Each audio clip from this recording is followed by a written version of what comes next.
NBC 15 News at 11 starts now. Now at 11, ESPN will be broadcasting live from UW's campus ahead of tomorrow's big game. We'll tell you how you can get your 15 minutes of fame. Plus, an arrest has come in the death of a man who founded a popular Milwaukee jazz club. And Speaker Paul Ryan is in Madison today. His message for young voters.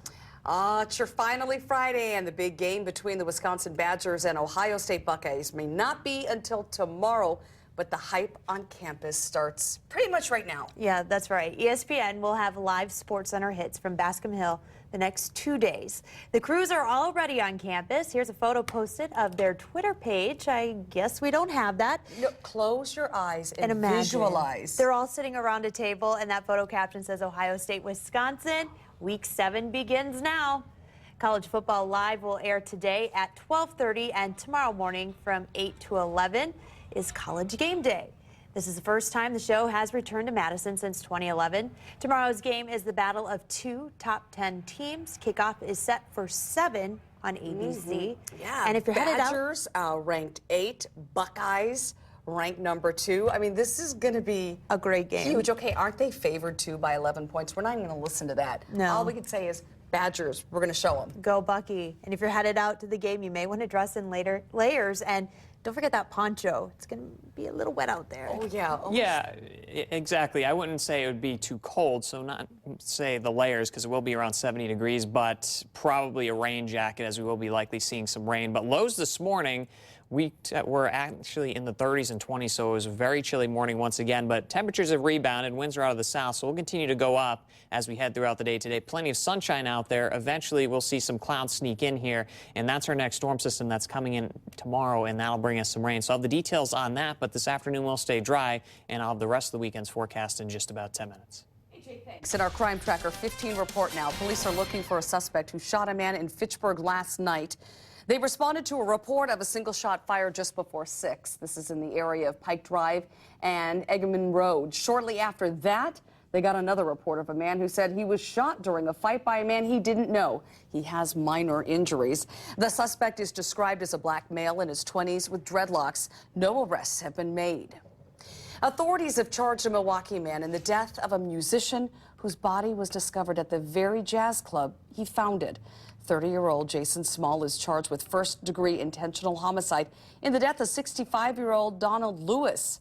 Lewis's body was found in Milwaukee's Young Urban Jazz Cafe last week. Small worked as a cook and cashier at the club. Happening today, the Sauk Prairie police officer who was accused of using drugs on the job in December of last year. We'll find out if there's enough evidence for his case to head to trial.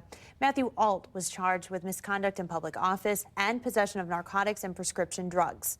Officials say they don't think he took the drugs from the department's evidence collection. Alt is a 17-year veteran of the Sauk Prairie PD. An inmate at the Dane County Jail was taken to the hospital after a fight with another inmate Wednesday night. 22-year-old Kyle Trace of Sun Prairie is now facing a tentative charge of battery by prisoner. The 34-year-old other inmate suffered significant but non-life-threatening injuries. To our Decision 2016 coverage now, and the Wisconsin U.S. Senate debate will be held tonight up in Green Bay. Republican Senator Ron Johnson and Democratic challenger Russ Feingold face off at 7. The hour-long debate can be seen right here on NBC 15. Now, the latest Marquette Law School poll shows the race is tight now, with Feingold in the lead with 46%, and Johnson only 2 points behind with 44% support. And House Speaker Paul Ryan will be in Madison for the UW College Republicans event. Ryan will appear at the Madison Masonic Center from 11:30 to 1 with conservative talk radio host Vicki McKenna, who will moderate and question and answer period with the college Republicans in the audience.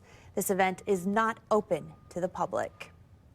None of Wisconsin's top Republicans will be appearing with Donald Trump when he campaigns in the state on Monday. Senator Ron Johnson said prior engagements will keep him from attending. Both House Speaker Paul Ryan and Governor Scott Walker will be out of state. The First Lady has denounced Donald Trump for his recent behavior, and the Trump family is now threatening to sue the New York Times and People magazine. Andrew Spencer has more. This is not something that we can ignore. First Lady Michelle Obama expressed anger and disgust at Donald Trump's comments caught on tape in 2005. It now seems very clear that this isn't an isolated incident. It's one of countless examples of how he has treated women his whole life. Trump is trying to beat back that view of him the best he can. For one, calling the reports of groping and assault fabrications aimed at stopping his campaign. I never knew it would be this vile, that it would be this bad, that it would be this vicious. For two, having lawyers send letters calling for retractions. Melania Trump tweeted a copy of one such letter to People's editor-in-chief and the reporter accusing Donald Trump of attacking her. The letter doesn't take issue with the allegations of assault at Mar-a-Lago, but with the reporter's claim she bumped into Melania outside Trump Tower a few months later and the conversation that followed. The letter claims the two never spoke and were never friendly, but People is standing by its story. Also Thursday, the New York Times refused another call for a retraction, saying in part, quote, "Nothing in our article has had the slightest effect on the reputation that Mr. Trump, through his own words and actions, has already created for himself." Meanwhile, amid Trump's plummeting poll numbers, Republican lawmakers are trying to stem their losses, but President Barack Obama isn't letting former Trump supporters distance themselves too far from him. At the 11th hour, you withdraw your nomination? You don't get credit for that. I'm Andrew Spencer, reporting.